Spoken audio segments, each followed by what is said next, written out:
नमस्कार, मी प्रियंका नागडे आपल्या मराठी चॅनलवरती तुमचं सर्वांचं स्वागत आहे। तर प्रधानमंत्री आवास योजना आपल्या सर्वांनाच माहिती आहे की मुख्यमंत्री देवेंद्रजी फडणवीस यांनी सांगितलं होते की अनुदानात वाढ करणार आहेत। या बाबतीत GR सुद्धा आला आहे। पण आता हे 50,000 रुपये इतकी अनुदान म्हणजे अतिरिक्त वाढ करण्याबाबत GR आला आहे, पण हे कोणाला भेटणार आहे आपण GR मधून पाहणार आहोत। सविस्तर माहिती आहे, त्यामुळे शेवटपर्यंत व्हिडिओ नक्कीच बघा। शासन निर्णय आलेला आहे, तुम्ही पाहू शकता। केंद्र पुरस्कृत प्रधानमंत्री आवास योजना ग्रामीण टप्पा 2 अंतर्गत लाभार्थ्यांना देण्यात येणाऱ्या अनुदान राज्य हिश्श्यातून रुपये 50,000 इतकी अतिरिक्त वाढ करण्याबाबत हा GR आहे। पण आता मुख्य प्रश्न आहे की कोणासाठी असणार आहे, तर हा GR आहे आपण पाहून घेऊया। केंद्र पुरस्कृत प्रधानमंत्री आवास योजना ग्रामीण टप्पा 2 सन 2024-25 ते सन 2028-29 अंतर्गत लाभार्थ्यांना देण्यात येणाऱ्या अनुदानात राज्य हिश्श्यातून रुपये 50,000 इतकी अतिरिक्त वाढ करण्याबाबत हा GR आला आहे। कधी आला आहे? 4 एप्रिल 2025 रोजी आला आहे। तर आता प्रस्तावना काय मांडली आहे तुम्ही पाहू शकता।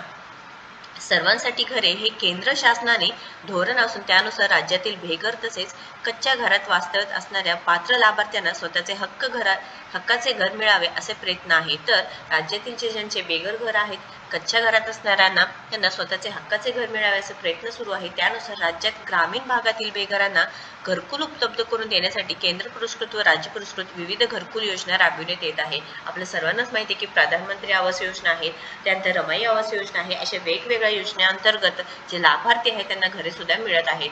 तर इथे अजून माहिती सांगितण्यात आहे की प्रधानमंत्री आवास योजना ग्रामीणच्या धर्तीवर विविध प्रवर्गातील राज्य पुरस्कृत आवास योजना राबविण्यात येत असून त्यात प्रामुख्याने अनुसूचित जाती व नवबौद्ध घटकांकरिता रमाई आवास योजना, अनुसूचित जमातीकरिता शबरी आवास योजना व अदीम आवास योजना तसेच विमुक्त जाती व भटक्या जमातीकरिता यशवंतराव चव्हाण मुक्त वसाहत योजना, इतर मागासवर्ग प्रवर्गांसाठी मोदी आवास योजना आहे इत्यादींचा समावेश आहे।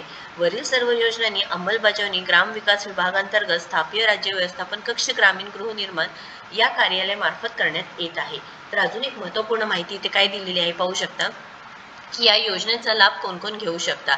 तर आता इथे राज्य पुरस्कृत आवास योजना राबविण्यात येत असून जे अनुसूचित जाती व नवबौद्ध आहे त्यांना रमाई आवास योजना आहे, अनुसूचित जमातींसाठी शबरी आवास योजना आहे, आदिम आवास योजना आहे, तसेच जे विमुक्त जाती व भटक्या जमाती आहे त्यांच्याकरिता कोणती योजना आहे तर यशवंतराव चव्हाण। तर तुम्ही काय करायचं आहे की जे योजना आहे त्याची संपूर्ण माहिती आपल्या चॅनलवर आहे, त्यावरती तुम्ही जाऊन पाहू शकता की कोणती योजना कोणासाठी आहे, अर्ज कसं करायचा आहे, जेणेकरून तुम्ही सुद्धा जे योजना आहे त्याचा लाभ घेऊ शकता। आता अजून माहिती काय सांगितलेली आहे, केंद्र पुरस्कृत प्रधानमंत्री आवास योजना ग्रामीण टप्पा 1 हे लक्षात घ्या, सन 2016-17 ते 2021-22 या कालावधीमध्ये राज्यात राबविण्यात आला। आता केंद्र शासनाने प्रधानमंत्री आवास योजना ग्रामीण टप्पा 2 सन 2024-25 ते सन 2028-29 या कालावधीसाठी सुरू केला आहे।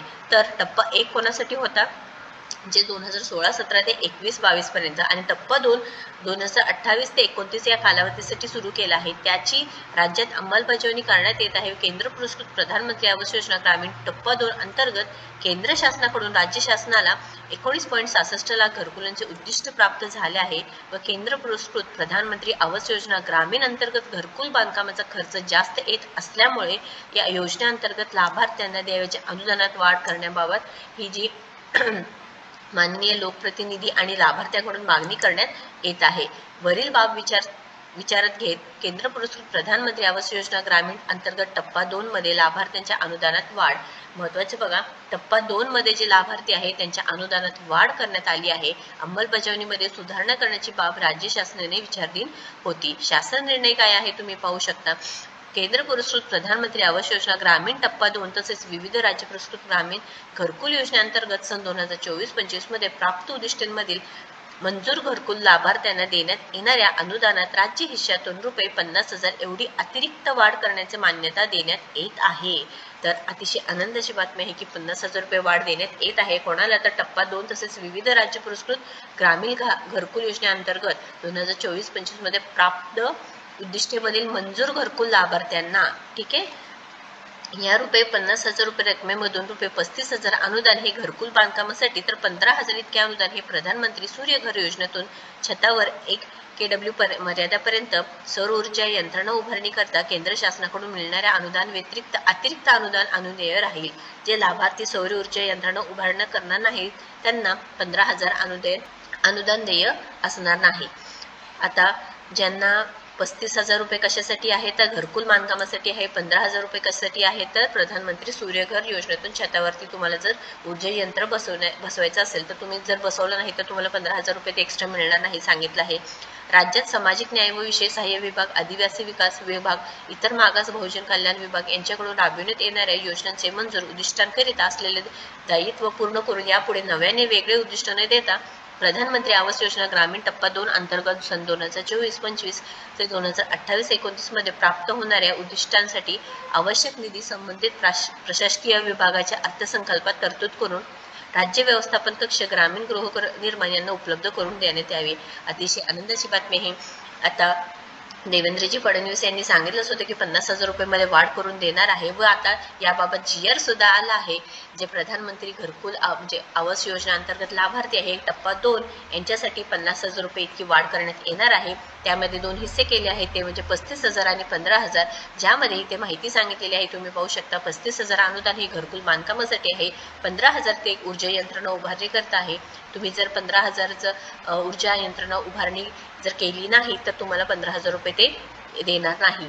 तर महत्त्वपूर्ण माहिती आहे. या योजनेअंतर्गत जे लाभार्थी आहे त्यांनी लवकरात लवकर या व्हिडिओ जास्तीत जास्त शेअर करायचा आहे, जेणेकरून जे लाभार्थ्यांना माहिती नाही त्यांच्यापर्यंत ही माहिती नक्कीच पोहोचेल. आणि आपल्या चॅनलला सबस्क्राईब करून घ्यायचं आहे, कारण आपल्या चॅनलवरती दररोज नवीन जे योजना आहेत, नवीन नोकरी संदर्भात माहिती असते. त्यामुळे नक्कीच आपल्या चॅनलला सबस्क्राईब करायचं आहे, व्हिडिओला लाईक करायचं आहे आणि जास्तीत जास्त शेअर करायचं आहे. काही प्रश्न असतील तर नक्कीच कमेंट बॉक्समध्ये विचारा. तुम्ही आपले व्हॉट्सअप ग्रुप जॉईन करा, टेलिग्राम ग्रुप जॉईन करा, जेणेकरून जे काही लिंक्स मी शेअर करते ते डिरेक्टली तुमच्या मोबाईलमध्ये पोहोचतील, तुमच्यापर्यंत पोहोचतील. धन्यवाद.